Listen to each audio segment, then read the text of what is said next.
તમે ભાજપને થોડીક વાર માટે સાઈડમાં રાખો. તમે એવી કઈ પોલિટિકલ પાર્ટી છે કે જેમને કોઈને જોડ્યા નથી? કોંગ્રેસમાં કોઈ વધ્યા નથી, આલિયો માલિયો જમાલિયો છે તોય ઝઘડા રોજ થાય છે. ભાજપમાં તો 1 કરોડ ને 10 લાખ મેમ્બરોનો પાર્ટી છે. હા, તમને ચોક્કસપણે કહીશ કે ભારતીય જનતા પાર્ટીનું અનુશાસન તમે મને દેખાડો કે એક જગ્યાએ કે બળવો થયો, એક જગ્યાએ પાર્ટીના હાઈકમાન્ડના નિર્ણયને અવગણના થઈ હોય. પાર્ટીની અંદર સ્વતંત્રતા છે, કાર્યકર્તા પોતાનો મત રજૂ કરી શકે છે, પરંતુ ચોક્કસપણે હું કાર્યકર્તાઓને અભિનંદન આપીશ આપને ટીવીના માધ્યમથી કે એમની સમજણ શક્તિ, એમની ધીરજ, એ દેશ માટેની જે ભાવના, નરેન્દ્રભાઈ મોદી સાહેબના નેતૃત્વ માટેનો એમનો જે સમર્પણ ભાવના છે એ વંદનીય છે.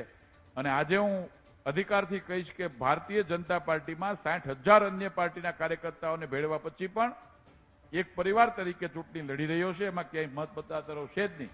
પણ અન્ય પાર્ટીમાં ખાલી ગણ્યા ગાંઠ્યા કાર્યકર્તા છે તો રોજ ઝઘડા થાય છે. એટલે